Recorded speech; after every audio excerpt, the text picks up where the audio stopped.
everybody, and welcome to our story time.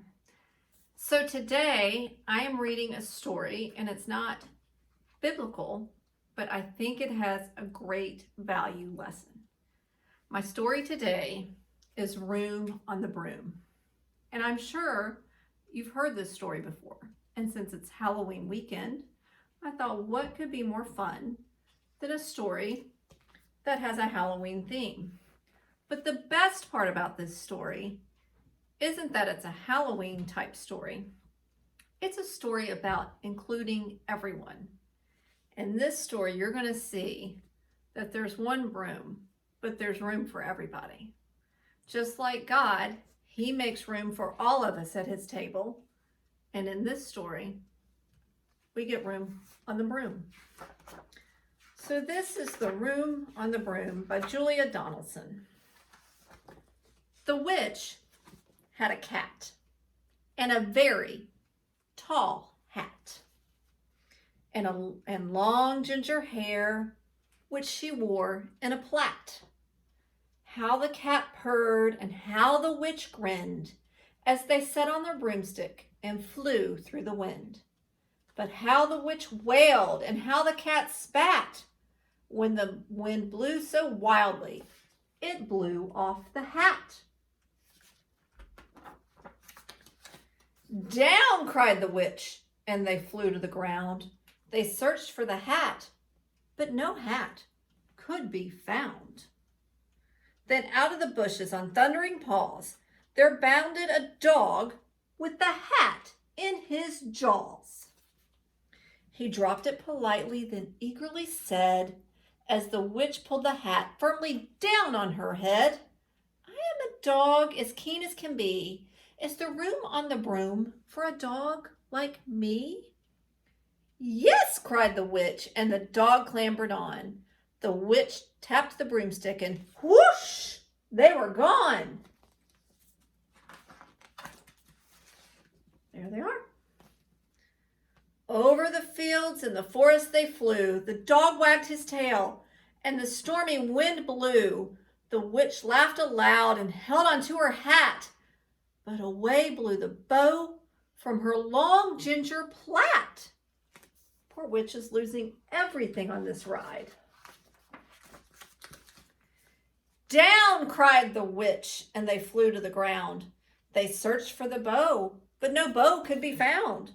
Then out from a tree with an ear-splitting shriek, there flapped a green bird with a bow in her beak. She dropped it politely and bent her head low, then said, as the witch tied her plait in a bow, "I am a bird as green as can be. Is there room on the broom for a bird like me?" "Yes," cried the witch, so the bird fluttered on. The witch tapped the broomstick and whoosh, they were gone.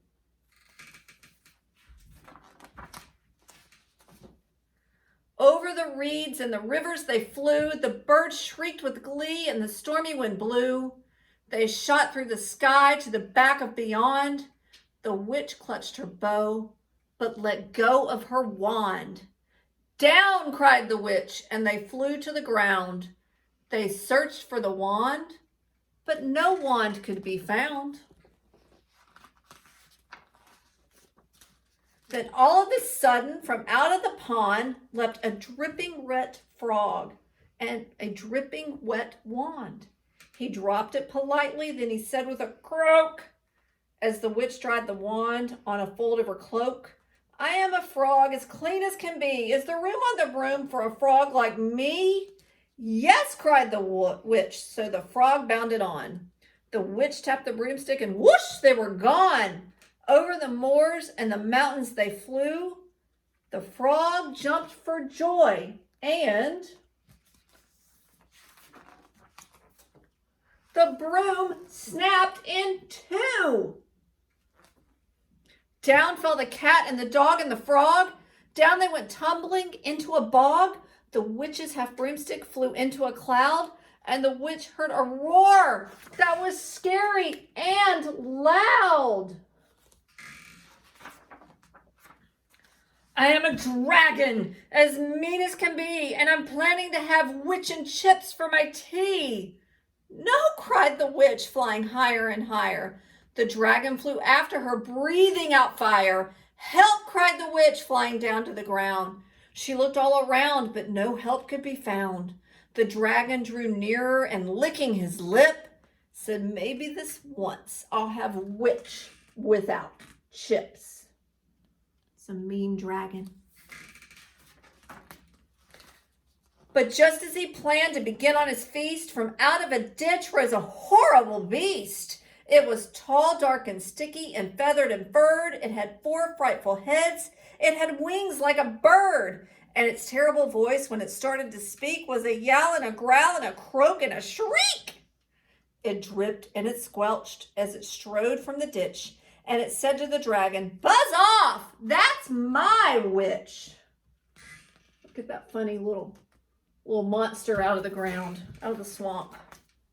The dragon drew back and he started to shake. I'm sorry," he sputtered. I made a mistake. It's nice to have met you, but now I must fly." And he spread out his wings and was off through the sky. Then down flew the bird, and down jumped the frog. Down climbed the cat, and "Whew," said the dog. "And thank you, oh, thank you," the grateful witch cried. "Without you, I'd be in that dragon's inside." Then she filled up her cauldron and said with a grin, "Find something, everyone, throw something in." So the frog found a lily, the cat found a cone, the bird found a twig, and the dog found a bone. They threw them all in, and the witch stirred them well. And while she was stirring, she muttered a spell. Iggity, ziggity, zaggity, zoom. And then out rose, let's see what happens, a truly magnificent broom, with seats for the witch and the cat and the dog, a nest for the bird, and a shower for the frog. "Yes," cried the witch, and they all clambered on. The witch tapped the broomstick, and whoosh, they were gone. Look at that really fancy broom. Love that. And that is the end. So, just like our witch story from Room on the Broom, remember there's always room for one more. So if you have a friend who wants to join along, or if you're in a group, remember it's always nice to include everyone, just like God includes all of us. So today, have a great day, and I hope that you have a wonderful week.